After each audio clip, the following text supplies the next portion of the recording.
Hello viewers, welcome to 3R classes. हम लोग पढ़ रहे थे जीव विज्ञान और जीव विज्ञान में आज अपने टॉपिक को आगे करेंगे। इसका नाम है जीवाणु जनित रोग। जो इम्पोर्टेंट है उसको देखेंगे। आज हमारा जीव विज्ञान पूरा कंप्लीट हो जाएगा और उसके बाद में कल को हम इसका एक कंप्लीट वीडियो दे देंगे, उसको आप लोग ज़रूर देखिएगा। मैक्सिमम क्वेश्चन आपके यहाँ से सही होंगे। चलिए पढ़ेंगे इसी उम्मीद के साथ में। टिटनेस रोग ये किसके द्वारा होते हैं? सारे रोग जब भी पढ़ेंगे जीवाणु के द्वारा रोग हैं। टिटनेस जीवाणु से होता है और इसका वाहक कौन है? Clostridium tetani. और इससे प्रभावित होने वाला अंग है ये है तंत्रिका तंत्र को टिटनेस प्रभावित करता है।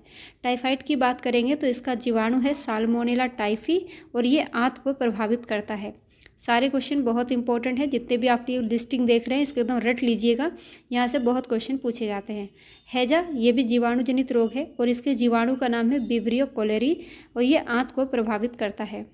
निमोनिया की बात करेंगे तो डिप्लोकोकस न्यूमोनी या स्ट्रेप्टोकोकस न्यूमोनी इसको कहेंगे और ये फेफड़े को प्रभावित करता है। क्षय रोग यानी टीबी माइकोबैक्टीरियम ट्यूबरकुलोसिस, इसके जीवाणु का नाम है फेफड़ा और हड्डी आदि को ये प्रभावित करता है। प्लेग ये भी जीवाणु जनित रोग है। डायरेक्ट क्वेश्चन पूछा जाता है। क्षय रोग किसके द्वारा होता है? प्रोटोजोआ के द्वारा, जीवाणु के द्वारा, विषाणु के द्वारा। तो याद रखिएगा ये सारे रोग जीवाणु जनित रोग हैं। प्लेग इसके जीवाणु का नाम है यर्सीनिया पेस्टिस या पास्चुरेला पेस्टिस। फेफड़ा दोनों पैरों के बीच, इससे ये प्रभावित इससे होते हैं। गोनोरिया इसके जीवाणु का नाम है नाइसेरिया गोनोरियाई और ये मूत्र मार्ग को प्रभावित करता है। डिप्थीरिया कोरोनी बैक्टीरियम डिप्थीरी, इसके जीवाणु वाहक का नाम है और ये श्वास नली को प्रभावित करता है। काली खांसी बोर्डेटेल्ला पर्टूसिस, ये श्वसन तंत्र को प्रभावित करती है। कोड माइकोबैक्टीरियम लेप्री, ये कोड के जीवाणु का नाम है। तंत्रिका तंत्र और त्वचा को ये प्रभावित करता है। सिफिलिस ट्रैपोनेमा पैलिडम जननांग को प्रभावित करता है। याद रखिएगा सिफिलिस ये जीवाणु जनित रोग है, ना कि विषाणु या के द्वारा। ये क्वेश्चन पूछा जाता है, बहुत सारे लोग इसमें कंफ्यूज होते हैं। तो सिफिलिस जीवाणु जनित रोग है। आगे बात करेंगे विषाणु जनित रोगों के बारे में। एड्स ये इसका वाहक होता है, इसका वाहक विषाणु है HIV और ये प्रभावित करता है प्रतिरक्षा तंत्र को। पोलियो ये भी विषाणु जनित रोग है। इसके विषाणु का नाम है पोलियो विषाणु और ये गला, रीढ़ एवं तंत्रिका तंत्र को प्रभावित करता है। इन्फ्लुएंजा मिक्सो विषाणु, इसके विषाणु का नाम है श्वसन मार्ग को प्रभावित करता है। चेचक काफ़ी बार क्वेश्चन पूछा गया है। वेरियोला वायरस इसका विषाणु या इसके वायरस का नाम है। ये संपूर्ण शरीर या त्वचा को प्रभावित करता है। चिकन पॉक्स वेरिसेला, देखिए चेचक के विषाणु का नाम है वेरियोला, जबकि चिकन पॉक्स के विषाणु का नाम है वेरिसेला। ये भी संपूर्ण शरीर त्वचा को प्रभावित करता है। खसरा विषाणु जनित रोग है। पैरक्सिमो विषाणु संपूर्ण त्वचा को या संपूर्ण शरीर को ये प्रभावित करता है। रेबीज जिसमें पानी से डर लगता है। रेब्डो वायरस इसके विषाणु या वायरस का नाम है, तंत्रिका तंत्र को प्रभावित करता है। हर्पीज इसके विषाणु का नाम है हर्पीज और त्वचा को प्रभावित करता है। हेपेटाइटिस बी इसके विषाणु का नाम है यकृत को प्रभावित करता है। काफ़ी बार क्वेश्चन पूछा गया है कि हेपेटाइटिस बी किसको प्रभावित करता है? तो यकृत को प्रभावित करता है। ये क्वेश्चन बहुत बार पूछा गया है। एड्स की फुल फॉर्म क्या होती है? ये भी अक्सर पूछा जाता है। Acquired immuno deficiency syndrome AIDS की फुल फॉर्म है और ये विषाणु जनित रोग है। ग्लूकोमा और ट्रेकोमा आँखों की बीमारियां हैं। क्वेश्चन पूछा गया है ग्लूकोमा किससे संबंधित है? तो ये आँखों से संबंधित एक बीमारी है। कीमोथेरेपी का उपयोग कैंसर के इलाज के लिए किया जाता है। SARS का पूरा नाम क्या है? Severe acute respiratory syndrome. नाम पूरा याद रखिएगा, क्वेश्चन पूछे जाते हैं। अब देख लीजिए प्रोटोजोआ से जो रोग होते हैं उनके नाम क्या है? मलेरिया सारे लोग जानते हैं। मच्छर प्लाज्मोडियम ये परजीवी का नाम है। RBC और प्लीहा ये स्प्लीन को प्रभावित करता है। पायरिया ये भी परजीवी के द्वारा होता है। एंटी अमीबा जिंजीवैलिस ये मसूड़ों को प्रभावित करता है। परजीवी का नाम भी याद रखिएगा और ये भी याद रखिएगा कि मलेरिया पायरिया किससे होते हैं? तो ये परजीवी से होते हैं। जीवाणु, विषाणु, प्रोटोजोआ इनसे एक तो क्वेश्चन आपको देखने को मिलते हैं और आपको विटामिन से क्वेश्चन ज़रूर देखने को मिलते हैं। सारे विटामिन सारे इनका एकदम नाम याद होना चाहिए रटा हुआ। बताइएगा विटामिन C का रासायनिक नाम क्या है? ये आपका CW है। CW क्लास वर्क नहीं, कमेंट वर्क है। कमेंट में इसका जवाब जरूर दीजिएगा। निद्रा रोग ये ट्रिपनोसोमा गैम्बियस, इसके परजीवी का नाम है, मस्तिष्क को प्रभावित करता है। अमीबियासिस पेचिस ये परजीवी के द्वारा होता है। पेचिस याद रखिएगा। एंटी अमीबा हिस्टोलिटिका इसके प्रोटोजोआ का नाम है और आंत को प्रभावित करता है। कालाजार लीशमैनिया डोनोवानी अस्थि मज्जा को प्रभावित करता है। डायरिया गियार्डिया इंटस्टेनोलिस, इतना अजीब सा नाम है, छोटी आंत को प्रभावित करता है। देख लीजिएगा प्रोनाउंसिएशन इसका एक बार। पेनिसिलिन क्या है? ये एंटीबायोटिक है। ये भी क्वेश्चन पूछा गया है। पेनिसिलिन की खोज किसने की थी? ये क्वेश्चन पूछा जाता है, तो अलेक्जेंडर फ्लेमिंग ने इसकी खोज की थी। मलेरिया पीड़ित व्यक्ति के रुधिर में मलेरिया परजीवी प्लाज्मोडियम की खोज किसने की थी? लेवरन ने की थी।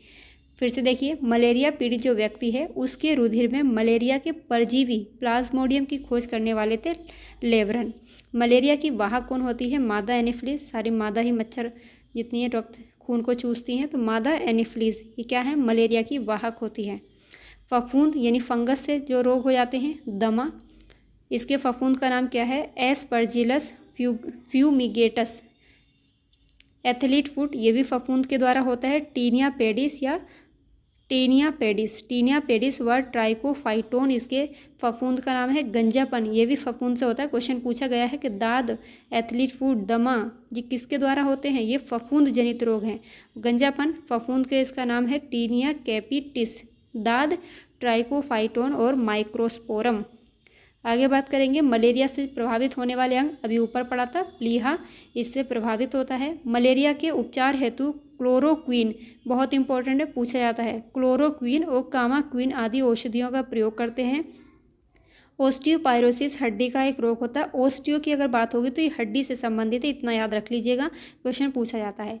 जिसमें हड्डियां जीर्ण हो जाती हैं। साल्मोनेला बेसिलाई नामक जीवाणु से भोजन विषाक्तता फूड पॉइजनिंग होती है। ये क्वेश्चन पीसीएस में पूछा गया था कि भोजन में विषाक्तता किसके कारण होती है? तो जीवाणु के कारण होती है। और इस जीवाणु का नाम क्या है? Salmonella bacilli. दोनों चीज़ें याद रखनी, जीवाणु से होती है। ये क्वेश्चन भी पूछा गया था कि किससे होती है? जीवाणु विषाणु से, तो जीवाणु से होती है। और जीवाणु का नाम भी पूछा गया था, साल्मोनेला बेसिलाई। ठीक, आगे बात करेंगे इटाई रोग कैडमियम के विषाक्तन से होता है। क्वेश्चन बहुत पूछा जाता है। कैडमियम ये की वजह से कौन सा रोग होता है? तो इटाई रोग होता है। फेनिल कीटोन्यूरिया एक प्रकार का वंशानुगत रोग होता है। फेनिल कीटोन्यूरिया में मनुष्य का मस्तिष्क क्षतिग्रस्त हो जाता है और मानसिक जड़ता की स्थिति इसमें उत्पन्न हो जाती है। BCG के टीके की बात करेंगे तो तपेदिक से बचाव हेतु लगाया जाता है। ब्लू बेबी सिंड्रोम पूछा हुआ सवाल है, किसकी वजह से होता है? नाइट्रेट की मात्रा की वजह से होता है। जब नाइट्रेट की मात्रा अधिक हो जाती है जल में, तब ये ब्लू बेबी सिंड्रोम होता है। एकदम स्टार इन पर लगा लीजिए, बहुत ही इंपॉर्टेंट है। पोटेशियम की कमी से निम्न रक्तचाप यानी लो ब्लड प्रेशर की बीमारी हो जाती है। दिल का दौरा पड़ने के पहले घंटे को क्या बोलते हैं? गोल्डन आर के नाम से जानते हैं। क्वेश्चन पूछा गया था। आगे बात करेंगे ट्यूमर संसूचित करने में आर्सेनिक 74, परिसंचरण तंत्र में रक्त के थक्के का पता लगाने के लिए सोडियम 24। गाइस इसको एकदम मार्क कर लीजिए, ये क्वेश्चन मैचिंग में पूछा गया था। मतलब एक तरफ आपको ये ट्यूमर वगैरह लिखे हुए मिले थे और रक्त का थक्का का पता लगाने के लिए, और एक तरफ ये सारे नाम लिखे थे। तो आर्सेनिक 74 ये ट्यूमर को संसूचित करने में इसका प्रयोग होता है।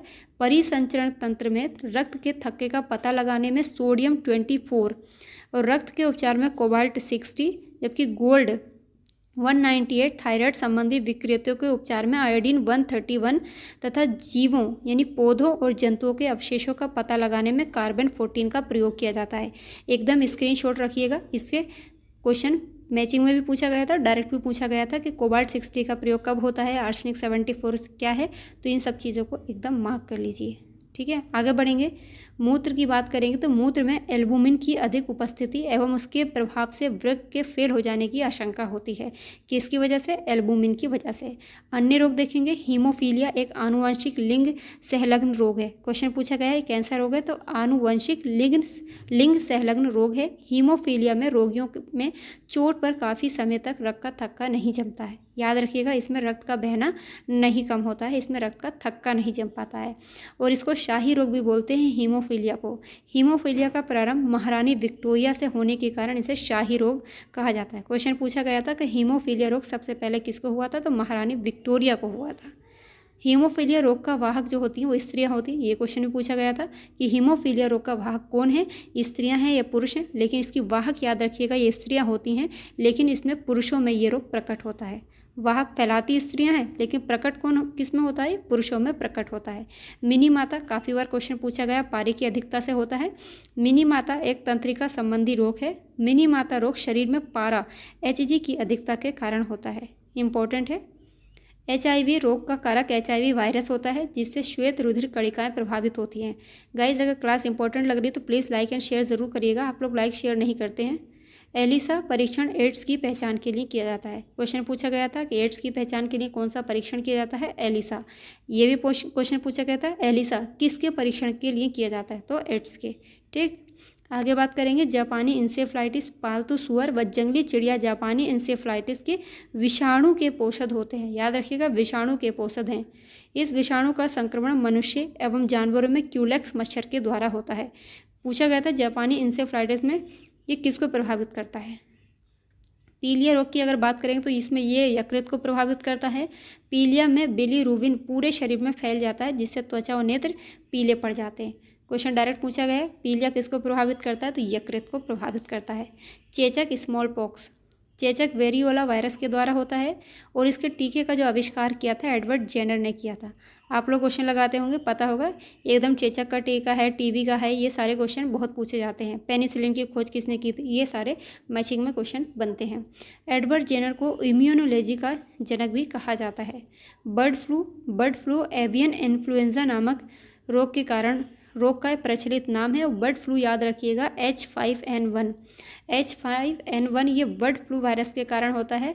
हम लोग बर्ड फ्लू और स्वाइन फ्लू में बहुत कन्फ्यूज़न होता है, तो इसको एकदम रट लीजिएगा, बर्ड फ्लू H5N1।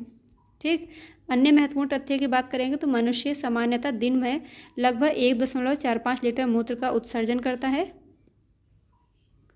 गर्भाशय में विकसित हो रहे भ्रूण को प्लेसेंटा के द्वारा पोषण मिलता है। किसके द्वारा, प्लेसेंटा द्वारा पोषण मिलता है।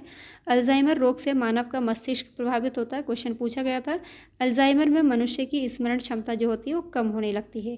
कीटभक्षी पौधे कीटों को खाते हैं क्योंकि वे जिस मिट्टी में उगते हैं उसमें नाइट्रोजन की कमी होती है। याद रखिएगा, कीटभक्षी पौधों के नाम आप लोग बता सकते हैं, बताइएगा एक दो के नाम। नेपेंथीस यानी घटपर्णी, ये सारे क्या है, कीटभक्षी पौधे हैं। और जहाँ पर नाइट्रोजन की कमी होती है वहाँ पर ये जो पौधे होते हैं वो उगते हैं। और ये पौधे क्या करते हैं, जो कीटों का भक्षण करते हैं। इनकी पत्तियाँ खुली रहती हैं और कीट को खा करके अपने अंदर इनके जो शरीर से कीटों के नाइट्रोजन की पूर्ति करते हैं। ठीक है, आगे बात करेंगे नेत्रदान में दाता की जो आँख होती है वो कॉर्निया नामक भाग को उपयोग में लाया जाता है। क्वेश्चन पूछा गया था, नेत्रदान में आँख का कौन सा भाग उपयोग में लाया जाता है, तो कॉर्निया का उपयोग में लाते हैं। किसी वृक्ष को अधिकतम हानि उसकी छाल का नाश करने से होती है। क्वेश्चन पूछा हुआ है ये भी।